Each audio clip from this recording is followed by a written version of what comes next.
인생이 버겁게 느껴질 때가 있습니다. 내가 과연 내 앞에 놓인 이 문제들을 잘 해결해 나갈 수 있을까? 잘 해낼 수 있을까? 싶은 생각이 들 때가 있습니다.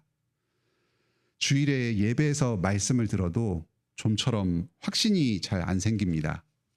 예수님께서 나를 위해 십자가에서 죽으셨고 지금도 부활 생명을 나에게 공급하고 계신다 하는 사실을 지식으로는 알겠는데 실감이 잘 안 납니다. 하나님께서는 모범 신자만을 사랑하시는 것이 아닙니다. 우리가 컨디션이 좋을 때 굳센 믿음으로 기도도 열심히 하고 주어진 일을 성실하게 척척 해나가면서 열매도 맺고 할 때에 그럴 때만 우리를 사랑하시고 구원하여 주시는 분이 아닙니다. 우리의 구원은 우리에게 있지 않습니다. 지금도 저 높은 곳 하늘 보좌 우편에서 온 세상을 다스리시며 하나님 아버지께 우리를 위해서 기도하시는 예수 그리스도께 있습니다. 지금도 예수님께서 우리를 위해서 아버지께 간구하고 있습니다. 성령님께서 우리와 함께 거하시면서 말할 수 없는 탄식으로 우리가 차마 알지도 못하고 고하지도 못하는 그 기도를 간구하고 계십니다. 우리가 낙심할 때도 하나님께서는 우리와 함께 하시면서 우리를 돌보십니다. 스스로가 계속 확신이 없다면, 망설인다면 거듭해서 우리에게 말씀을 가르쳐 주시면서 우리의 믿음을 일으키시고 확신을 주십니다. 우리가 힘이 없을 때에, 능력이 부족할 때에는 오히려 하나님께서 일하십니다. 우리를 통해서 일하시면서 우리 스스로가 아니라 하나님 그분의 능력을 드러내시고 그분께서 영광 받으십니다. 오늘 말씀에서 이 복음을 다시 들으시기 바랍니다. 나는 할 수 없지만 하나님께서 하신다. 말씀으로 위로받고 이 힘주시는 하나님을 의지해서 다시금 일어서는 위로의 시간이 되기를 바랍니다. 미디안 사람들이 이스라엘을 지배하고 있습니다. 이스라엘이 하나님께 부르짖습니다. 하나님께서 불쌍히 여기셔서 구원자를 보내주십니다. 기드온을 세우십니다. 그런데 이 기드온은 확신이 부족합니다. 6장 15절입니다. 오 주여, 내가 무엇으로 이스라엘을 구원하리이까? 보소서, 나의 집은 므낫세 중에서 가장 작습니다. 나는 내 아버지 집에서 가장 작은 자입니다. 이스라엘 전체에서 가장 작은 지파, 그 중에서도 가장 작은 집, 가장 작은 사람인데 내가 어떻게 이스라엘의 구원자가 될 수 있겠습니까? 하나님께서 부르시고 세우시지만 안 될 핑계를 찾는 그런 사람입니다. 기드온은 하나님께서 자기와 함께 하신다는 표징을 구합니다. 스스로 확신이 없으니까 증거를 달라고 합니다.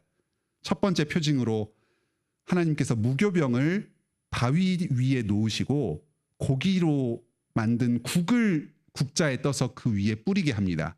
무교병이 국에 젖어서 흥건해집니다. 바위에서 불이 나와서 그 무교병, 흥건해진 무교병을 흔적도 없이 다 태워버립니다. 그러자 이 증표를 보고 용기가 생겨서 10명의 종들을 데리고 하나님의 말씀을 따라서 바알 제단을 허물고 아세라 목상을 부수어서 그것으로 제물을 바칩니다. 그런데 이 일을 할 때에도 하나님의 능력을 보고서도 사람들의 시선이 두려워서 낮에 하지 못하고 밤에 몰래 가서 합니다.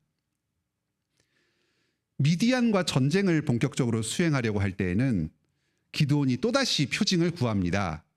양털을 땅에 두고 타작마당에 두고 하룻밤 지켜보았을 때에 그 양털에만 물이 흥건하고 나머지 땅은 다 마르게 해달라.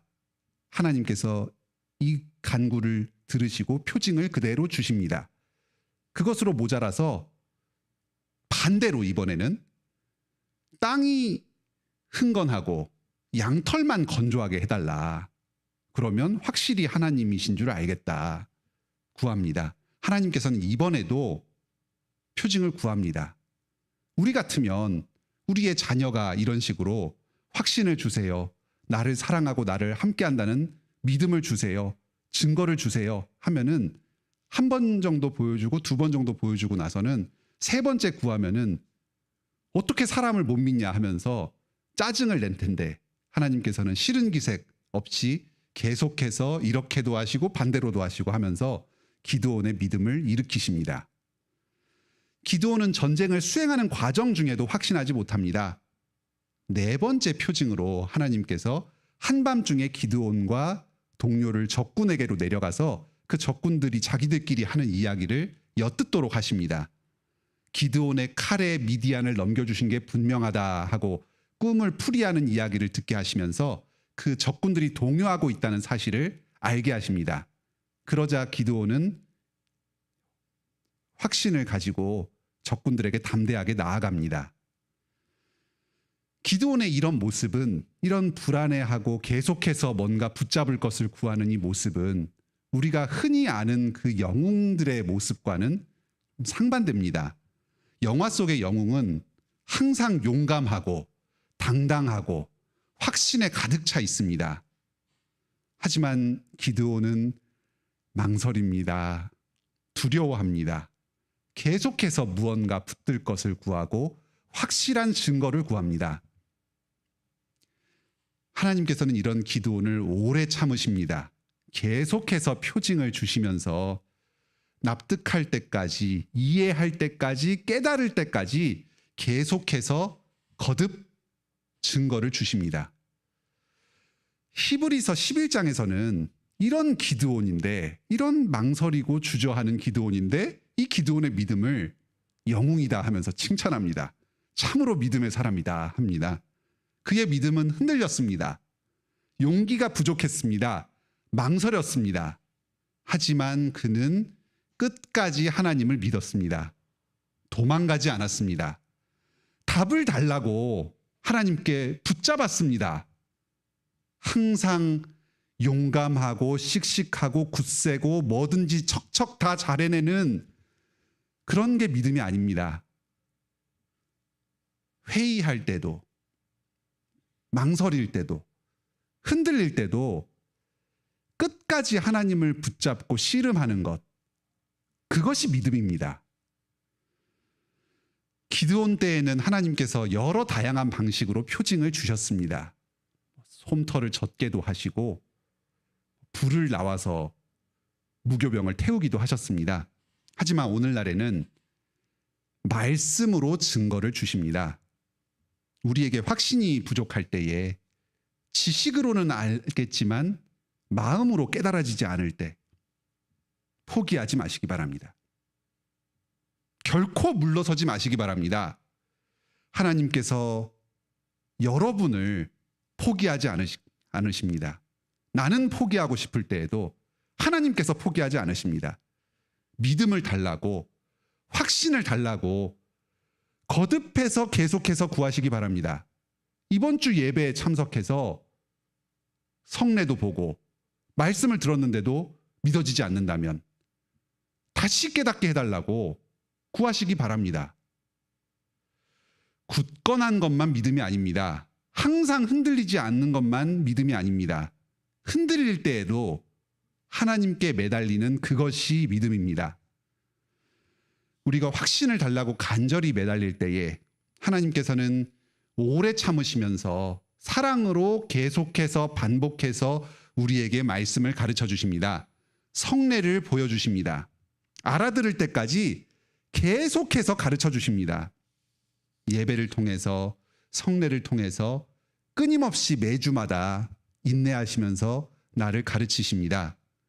주님께 구함으로 가르침을 받아서 확신에 이르는 여러분들이 다 되시길 바랍니다.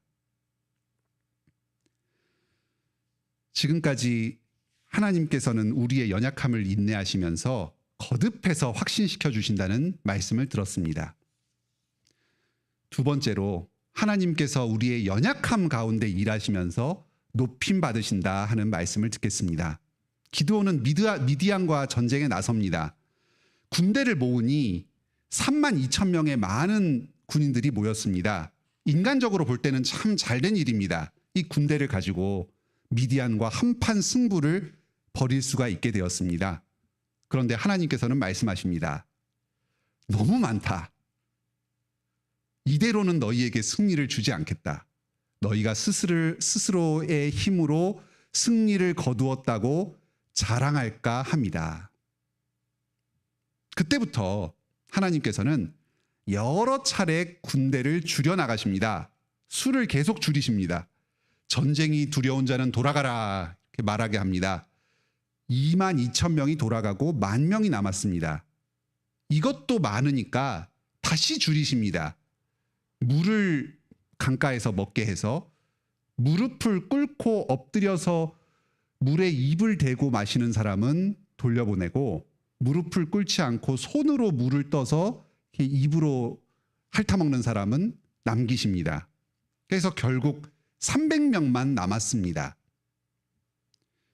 전쟁을 두려워하지 않는 사람만 남긴 것은 용감한 사람을 추린 것이니까 그래도 일리가 있습니다. 그런데 도대체 무릎을 꿇어서 물을 마시는 것과 손을 떠서 물을 마시는 게 무슨 차이가 있습니까? 아무 차이도 없습니다. 우연적인 기준을 제시해서 수를 줄이신 겁니다. 어떤 사람들은 여기에 의미를 부여해서 무릎을 꿇지 않는 사람이 더 대비를 철저히 하고 용기 있는 것이다. 뭐 이런 식으로 해석을 하기도 하지만 본문의 근거는 없습니다. 하나님께서 수를 어떻게든지 줄이시려고 무작위로 사람들을 선택하신 그 결과입니다. 우리는 보통 기드온의 300용사다 이렇게 얘기를 하는데 이 사람들은 특별한 용사는 아니었습니다. 그냥 아주 평범한 이스라엘 남성 300명을 그냥 모아놓은 겁니다. 이들이 전쟁을 할 때에도 무슨 대단한 싸움을 한 것이 아닙니다.